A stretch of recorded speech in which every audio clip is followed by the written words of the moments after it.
வணக்கம். இன்றைய முக்கிய செய்திகள். பேரிடர் மேலாண்மை துறையின் 2026ஆம் ஆண்டின் மாநில வெப்ப செயல் திட்டத்திற்கான புத்தகத்தை அமைச்சர் செங்கோட்டையன் அவர்கள் வெளியிட்டார். டெல்லியில் நாளை நிதி ஆயோக் கூட்டம் பிரதமர் நரேந்திர மோடி அவர்களின் தலைமையில் நடைபெற உள்ளது. இக்கூட்டத்தில் கலந்து கொள்வதற்காக முதலமைச்சர் விஜய் அவர்கள் இன்று சென்னையிலிருந்து தனி விமானத்தில் டெல்லி செல்ல உள்ளார் என்று தகவல் வெளியாகியுள்ளது. சென்னை ராஜரத்தினம் மைதானத்தில் சிங்கப்பெண் அதிரடிப்படை திட்டத்தை முதல்வர் விஜய் அவர்கள் தொடங்கி வைத்தார். வருவாய் மற்றும் பேரிடர் மேலாண்மை துறை அமைச்சர் செங்கோட்டையன் அவர்களின் தலைமையில் மாவட்ட வருவாய் அலுவலர்களின் ஆய்வுக் கூட்டம் நடைபெற்றது. தமிழகத்தில் இன்று திருநெல்வேலி மற்றும் கன்னியாகுமரி ஆகிய மாவட்டங்களில் ஒரு சில இடங்களில் கனமழை பெய்ய வாய்ப்புள்ளதாக வானிலை மையம் தகவல் தெரிவித்துள்ளது. தமிழகத்தில் ஜாதிவாரி கணக்கெடுப்பு நடத்த வேண்டும் என்று பாமக நிறுவனர் அன்புமணி அவர்கள் தலைமை செயலகத்தில் முதல்வர் விஜய் அவர்களை சந்தித்து கோரிக்கை வைத்துள்ளார். வெள்ளப்பெருக்கு காரணமாக மணிமுத்தாறு அருவியில் குளிக்க 5வது நாளாக தடை விதிக்கப்பட்டுள்ளது. இந்தியாவில் முதலீடு செய்யுமாறு உலகளாவிய மருந்து நிறுவனங்களுக்கு ஒன்றிய அமைச்சர் பியூஷ் கோயல் அவர்கள் அழைப்பு விடுத்துள்ளார். மேற்கு வங்கத்தில் முன்னாள் முதல்வர் மம்தா அவர்களின் வீடு திரிணமுல் அலுவலகத்தில் சிஐடி சோதனை நடத்தி வருகின்றனர். தமிழக தொழில்துறை அமைச்சர் கீர்த்தனா அவர்கள் அரசுமுறை பயணமாக தென்கொரியா சென்று கப்பல் கட்டுமான நிலையத்தை பார்வையிட்டார். ஒன்றிய அரசின் ஆழ்கடல் ஆய்வு திட்டமான சமுத்ரா மந்தன் திட்டத்தின் கீழ் அந்தமான் கடற்பகுதியில் மிகப்பெரிய இயற்கை எரிவாயு வளம் கண்டுபிடிக்கப்பட்டுள்ளது. இனி ஜாதி சான்றிதழ், ரேஷன் கார்டு மற்றும் முதியோர் உதவித்தொகை உள்ளிட்ட சமூக நலத்திட்டங்களுக்கு பொதுமக்கள் ஆன்லைனில் விண்ணப்பித்தால் அடுத்த 5 நாட்களில் சான்றிதழ்கள் கிடைக்க நடவடிக்கை எடுக்கப்படும் என்று வருவாய் மற்றும் பேரிடர் மேலாண்மை துறை அமைச்சர் செங்கோட்டையன் அவர்கள் தெரிவித்துள்ளார். உஜ்வாலா யோஜனா திட்ட பயனாளிகளுக்கு இனி ஆண்டிற்கு 4 சிலிண்டர்கள் மட்டுமே மானிய விலையில் வழங்கப்படும் என்று ஒன்றிய அரசு அறிவித்துள்ளது. முதல் கட்டமாக கேரளத்தில் 15ஆம் தேதி முதல் அரசு பேருந்துகளில் பெண்களுக்கு இலவச பயணம் அறிவிக்கப்பட்டுள்ளது. 22 கேரட் ஆபண தங்கத்தின் விலை சவரனுக்கு 1040 ரூபாய் அதிகரித்து ஒரு சவரன் 1,13,600 ரூபாயாகவும் 1 கிராம் 14,200 ரூபாய்க்கும் விற்பனை செய்யப்பட்டு வருகிறது. இதனைத் தொடர்ந்து 1 கிராம் வெள்ளியின் விலை 270 ரூபாய்க்கு விற்பனை செய்யப்பட்டு வருகிறது. பொது போக்குவரத்தை நவீனப்படுத்தவும் காற்று மாசை கட்டுப்படுத்தவும் கூடுதலாக 750 மின்சார பேருந்துகளை விரைவில் இயக்க திட்டமிட்டிருப்பதாக போக்குவரத்து அதிகாரிகள் தகவல் தெரிவித்துள்ளனர்.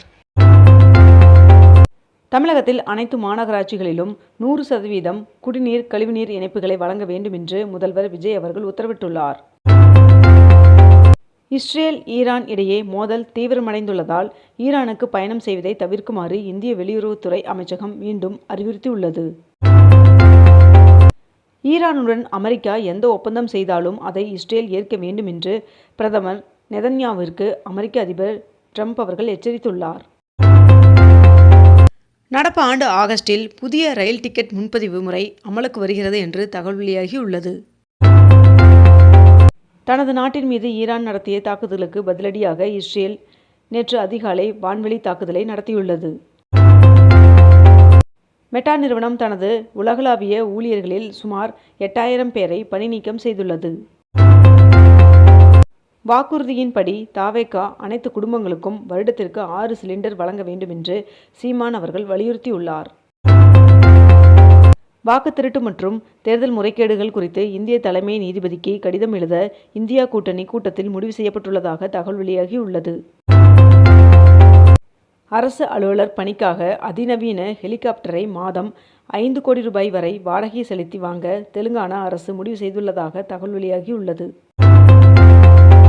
ஓமன் கடற்கரையின் ஹார்முஸ் நீரிணை அருகே 24 இந்திய மாலுமிகளுடன் சென்ற வணிக கப்பல் மீது ட்ரோன் மூலம் தாக்குதல் நடத்தப்பட்டுள்ளதாக தகவல் வெளியாகியுள்ளது. தமிழ்நாட்டில் நடைபெற உள்ள 5 சட்டமன்ற தொகுதி இடைத்தேர்தலில் ஒரு தொகுதியில் போட்டியிட விசிக ஆர்வம் காட்டி வருவதாக தகவல் வெளியாகியுள்ளது. ஆசிரியர் பதவி உயர்விற்கு ஆசிரியர் தகுதி தேர்வு தேர்ச்சி பெறுவது கட்டாயமாக்கப்பட்டுள்ளதாக பள்ளிக் கல்வித்துறை தெரிவித்துள்ளது. நார்வே செஸ் 2026ஆம் ஆண்டிற்கான தொடரில் முதல் இந்தியராக பட்டத்தை வென்று வரலாற்று சாதனை படைத்த கிராண்ட் மாஸ்டர் பிரக்ஞானந்தாவிற்கு உயரிய ஊக்கத்தொகை 50 லட்சத்திற்கான காசோலையை முதலமைச்சர் விஜய் அவர்கள் வழங்கினார். இந்தியா முழுவதும் உணவுப் பொருட்களை பார்சல் செய்வதற்கு செய்தித்தாளை பயன்படுத்த வேண்டாம் என்று உணவு வியாபாரிகளுக்கு உணவு பாதுகாப்பு மற்றும் தர நிர்ணய ஆணையம் எச்சரிக்கை விடுத்துள்ளது.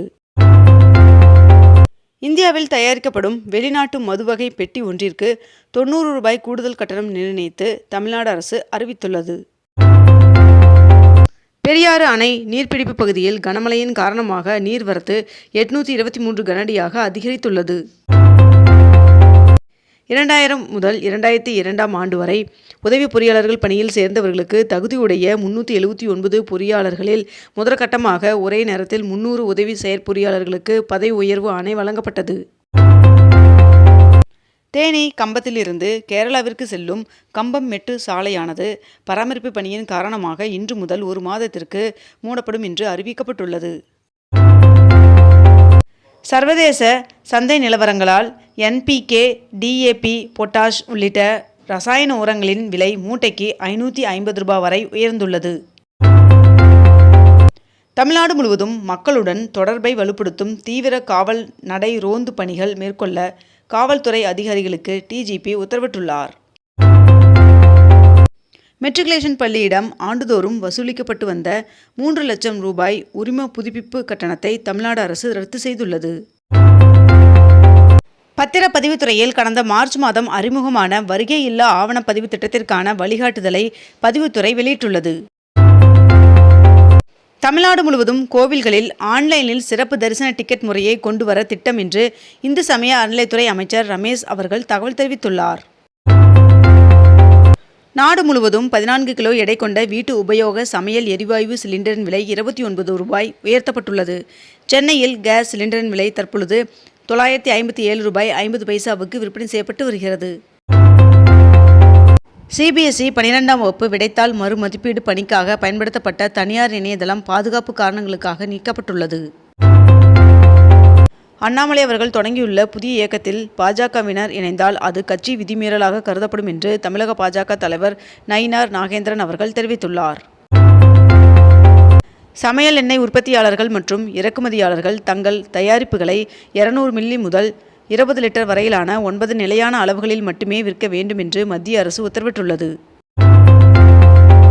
மேற்கு வங்கத்தின் சிலிகுரி டெல்லி இடையே புல்லட் ரயில் இயக்க ₹14,205 கோடி ஒதுக்கீடு செய்யப்பட்டுள்ளதாக மத்திய ரயில்வே அமைச்சர் அஸ்வினி வைஷ்ணவ் அவர்கள் தெரிவித்துள்ளார். 67,800 ஆண்டுகள் உலகின் மிக பழமையான கையொச்சு ஓவியம் இந்தோனேசியாவில் கண்டுபிடிக்கப்பட்டுள்ளது. இத்துடன் இன்றைய தலைப்புச் செய்திகள் நிறைவடைந்தன. மேலும் இதுபோன்ற அண்மை தகவல்களை உடனுக்குடன் தெரிந்து கொள்ள அக்னிபூ சேனலை சப்ஸ்கிரைப் செய்து கொண்டு தொடர்ந்து இணைந்திருங்கள். நன்றி, வணக்கம்.